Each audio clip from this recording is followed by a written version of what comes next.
And I also have my own REEU project.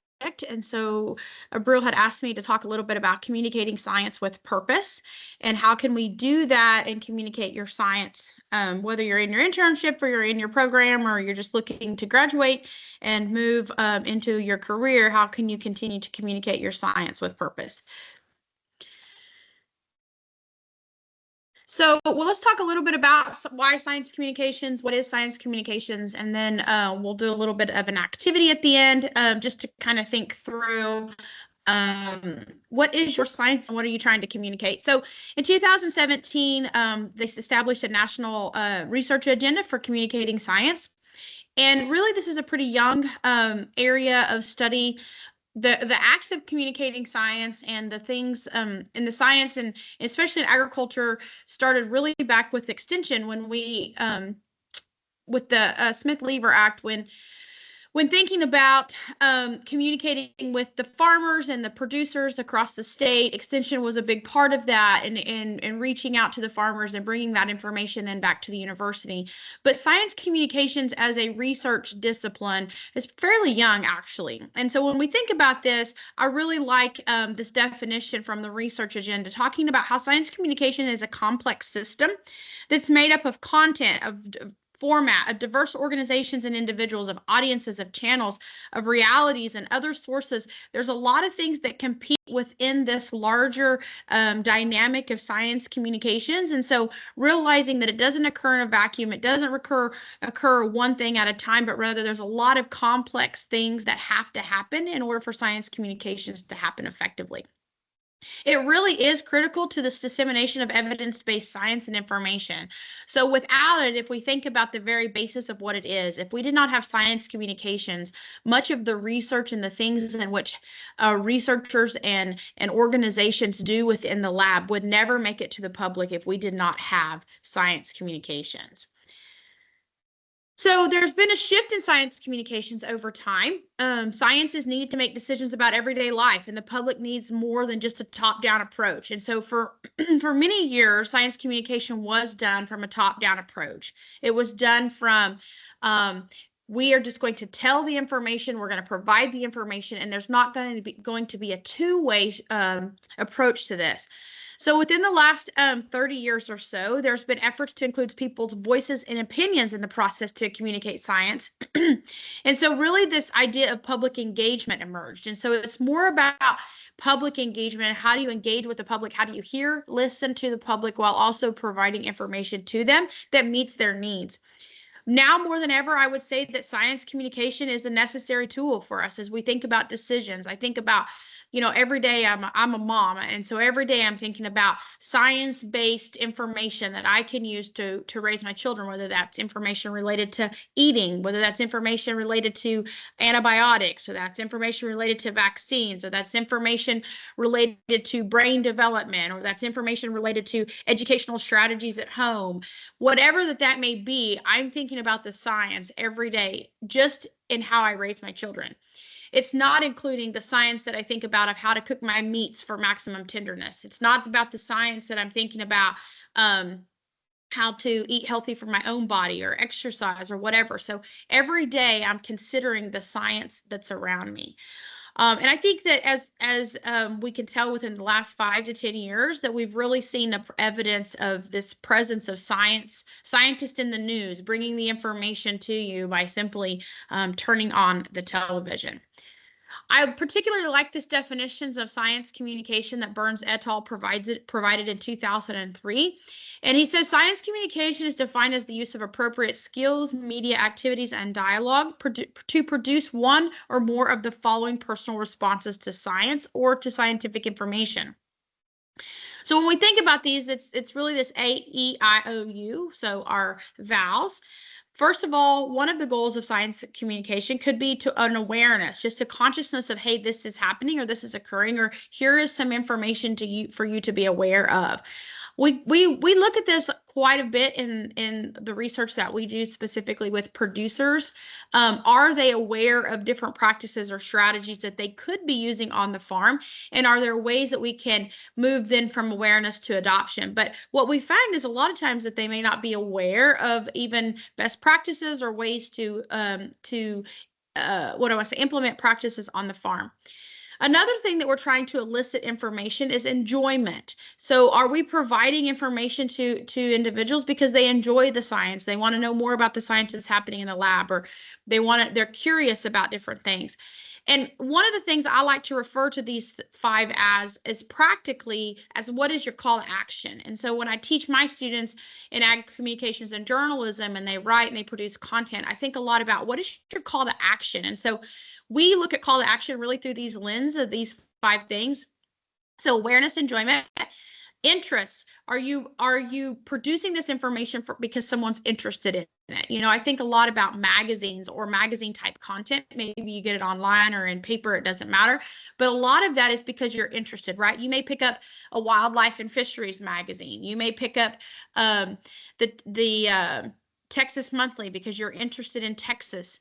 You may pick up a Real Simple magazine because you're interested in household types of information, or you know, the latest and greatest paints, or the ways to declutter your home, or something like that. So they're really these interest kinds of areas. Opinion forming. Are you delivering information to get someone to form an opinion about something, right? To make a decision, to change a habit, to adopt a new habit, to adopt a new strategy, to make a decision about whether or not you should get a vaccine? Or are you trying to deliver information for them to just understand more about something, right? So comprehension, thinking about, I want them to be able to understand how their cars work, or to understand how to do something, right? And so those are really those 5 areas that I ask my students, what is your call to action? What do you want your people to do as a result of the work that you have delivered? And what's important for us to understand that just like science communication is not one thing, it doesn't happen with just one group of people, right? So there's practitioners, there's general public, there's peer-to-peer, there's groups, there's all kinds of people who operate within this system of science communication.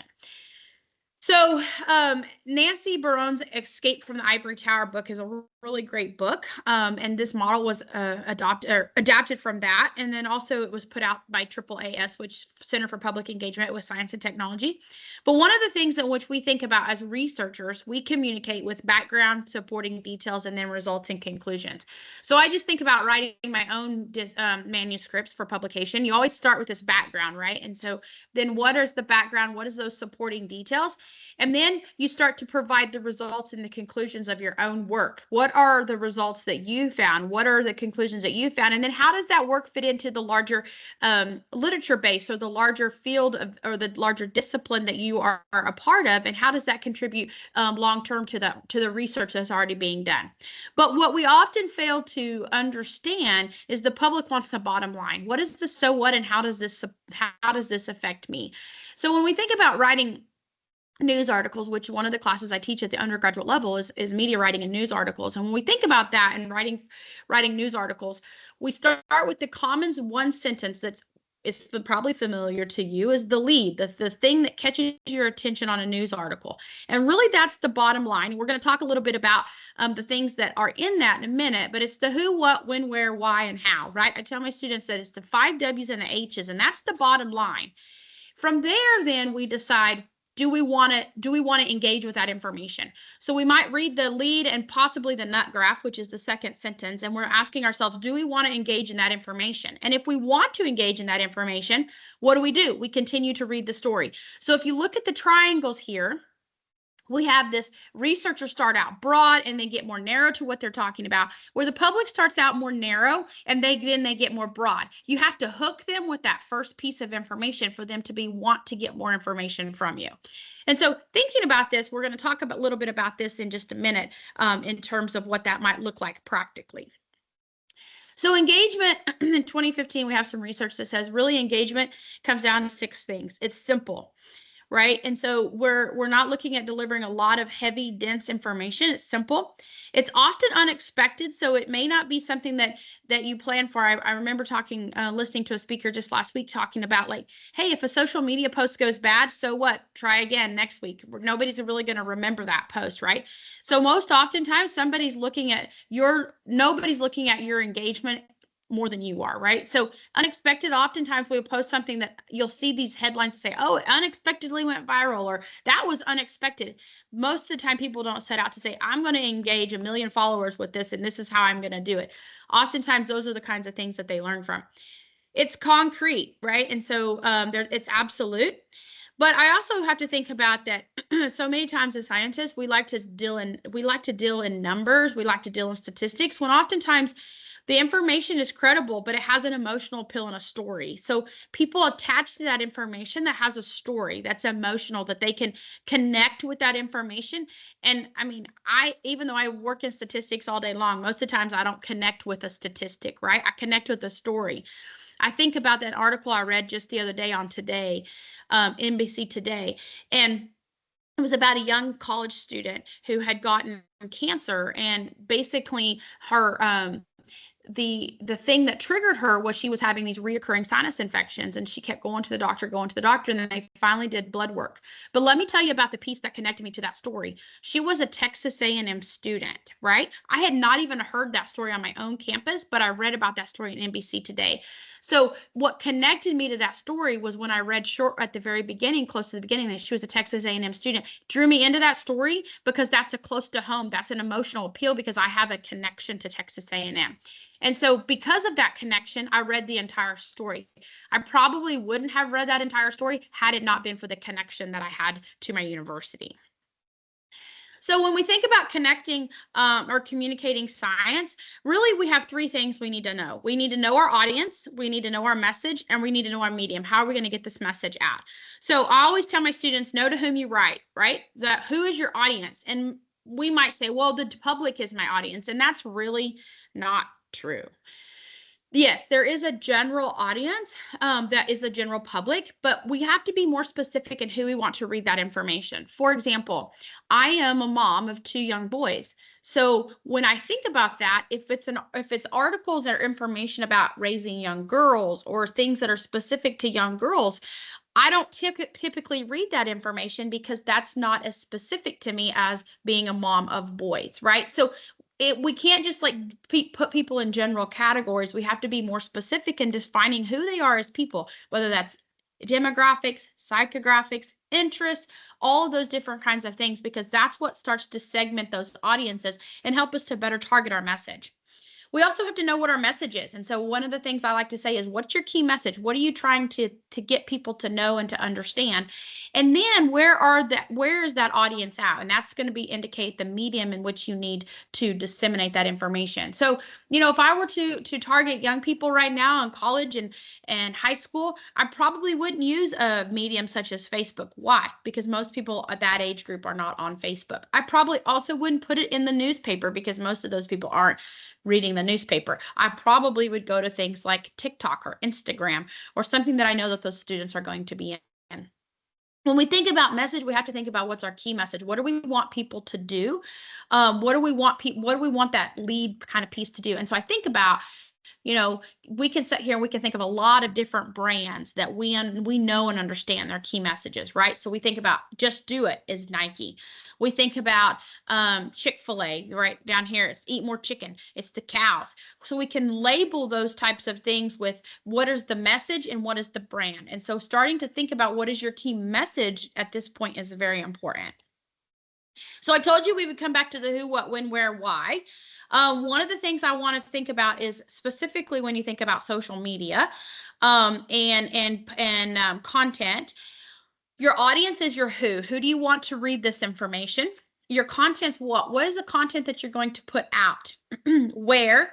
Where's the platform? What platforms are you going to use? And so it's important to understand that social media is not the source of information. Social media is a platform of information. The sources use social media as a platform to get it to you. So for example, NBC is a source of information. Fox News is a source of information. Texas A&M University is a source of information. The platforms that they use to get that information out are then social media platforms, right? So it's important to understand that that's a platform, a dissemination tool. Posting times. When is your audience coming? And, you know, you can look at this and think about just some general ideas. Pew Research, PEW Research, they do some great work at looking at audiences in general. But as you begin to get a following on your social media, you'll be able to run your own analytics behind the scenes to see when are people coming. So if you have more, you know, traffic at noon on Fridays, then you need to post your content on noon on Fridays.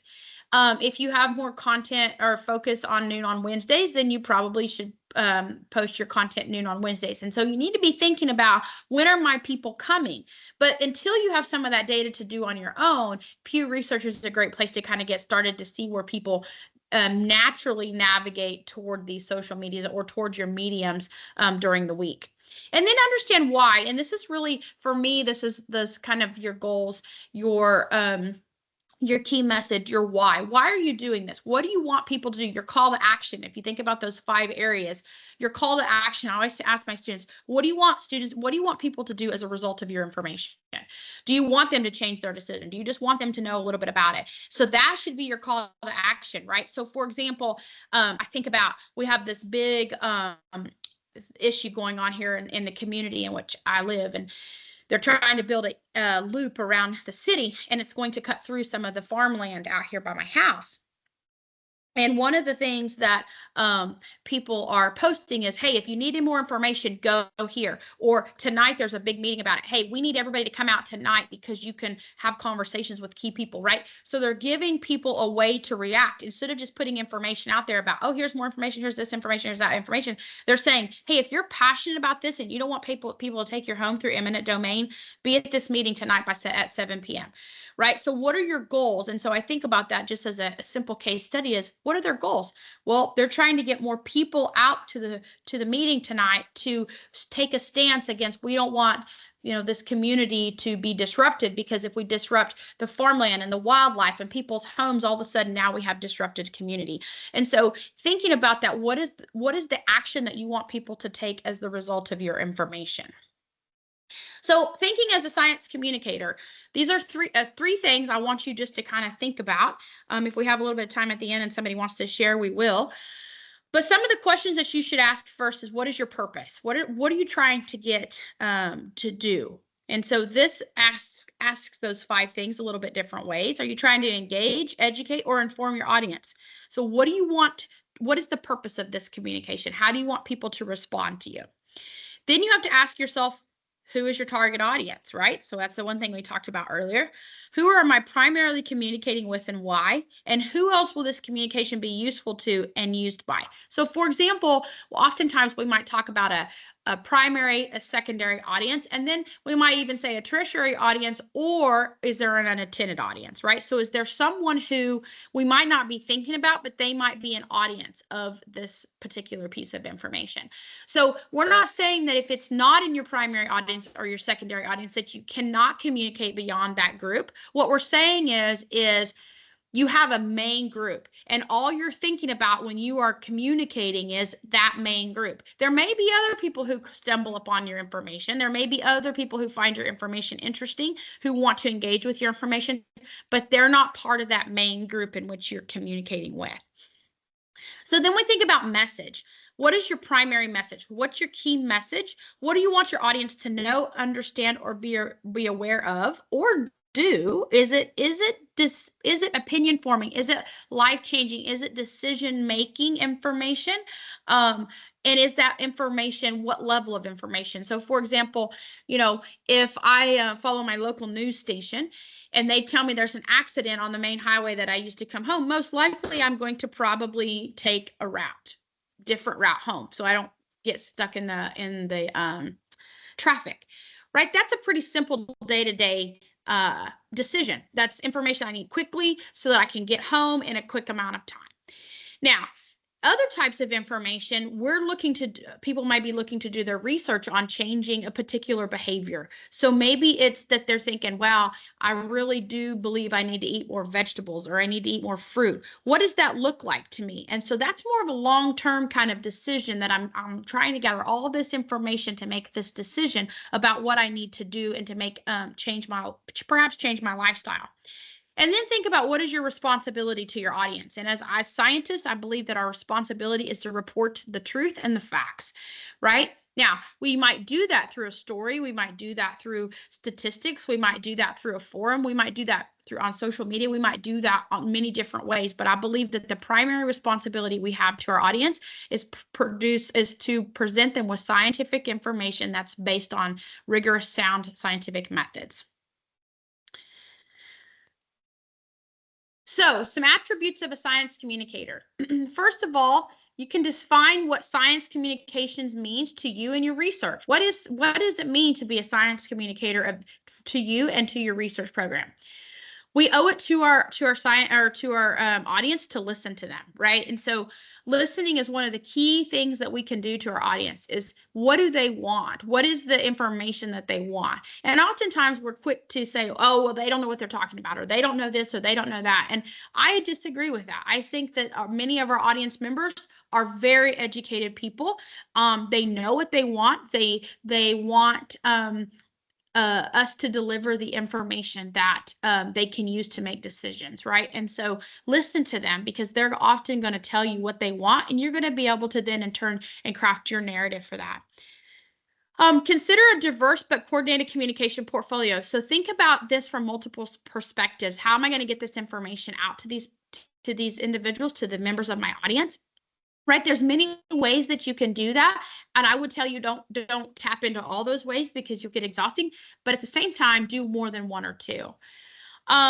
You want to build a network, right? And so a lot of this starts as building a solid network. What is your network like, and who are those people? And oftentimes that network is built one day at a time, one person at a time, right? And so we often think about growing an influencer following and from the ground up, and that just sounds, we look at some of these students and they might have 200,000 or 300,000 followers. Well, they didn't start with 200 or 300,000 followers. They built a network that then helped them expand that network. Create and seize opportunities. So think about opportunities to get out and get your message out. Maybe it's just, maybe there's in your community at the local coffee shop, there's a show and tell night or a meet and greet night. Maybe you go down there and you start talking about some of the things in which you're doing. Be creative when you communicate. One of the things I can tell you is to set yourself apart, like make yourself different.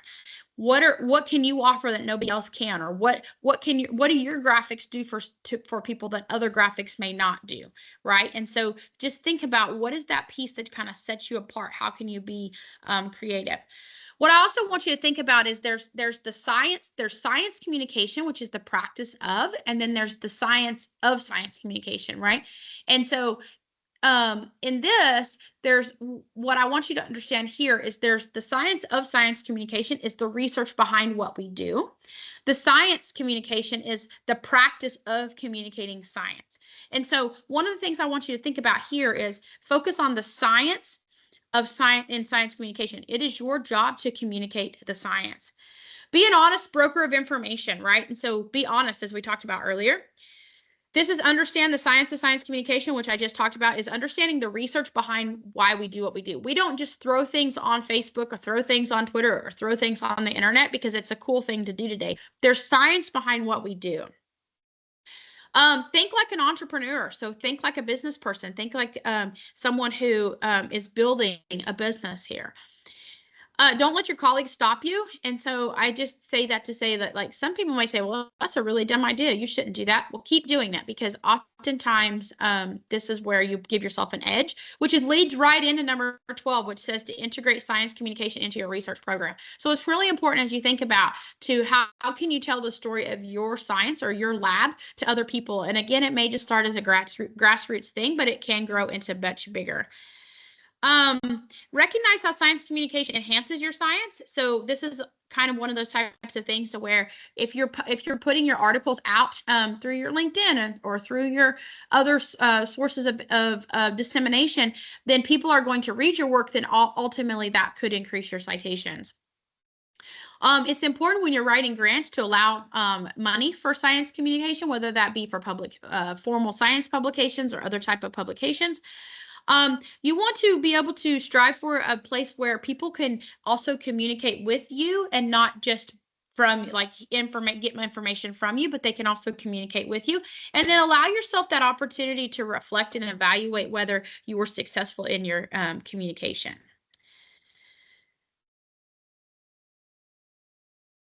So one of the things I really like is this quote here. We live in a time where brands are people and people are brands. And so thinking about that from a perspective of you are a brand, you are a person, and you have a brand, and people, I mean, I can think of a lot of different individuals that they have their following because of who they are and themselves as a person, not necessarily because of what they started out with branding themselves as a certain scientist or a certain type of science, but rather they branded themselves as someone who was an expert in that science. So just be thinking about that you are a brand as you go and you develop your different communication strategies. So again, I'm Holli Leggette at Texas A&M University, and I operate and direct the Science Influencers program here, which is also a USDA REEU program. And I'm happy to answer any questions that you have.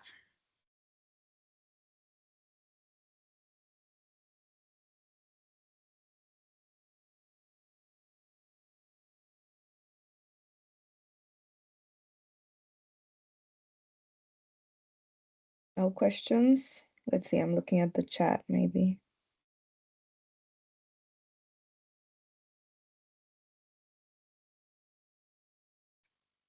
I wanted to tell Dr. Leggette that I thought it was a great presentation. Thank you for sharing that. That's a lot of good information. You're welcome. Well, I tried to stay on 30 minutes. Yeah, you did good on that. Well, if there are no questions, well, I'd like to thank you, Dr. Leggett, for giving us a little bit of your time to do this. And remember, this will be recorded for those who couldn't attend, or if you want to like go back to the presentation, and look at it, or just anything, it'll be recorded. I think somebody's typing, so let's see if they have a question.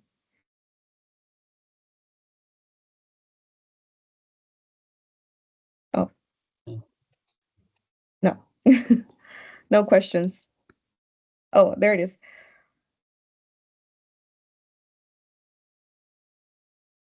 Thank you. Will we be provided the recording? Yes. So the recording will be in our YouTube channel.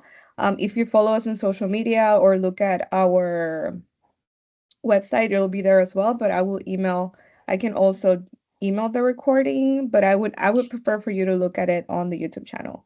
It'll be posted there. And all of the previous workshops are also posted there. So let's see if there are no questions. What's the name of the YouTube channel, Avril? Yes, I will send it right now. Okay.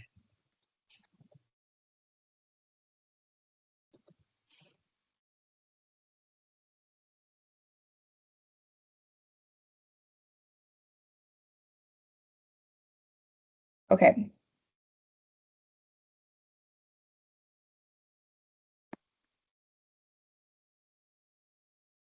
Oh, hold on, my computer is crazy, but it is REEUECN, just like how it is spelled here.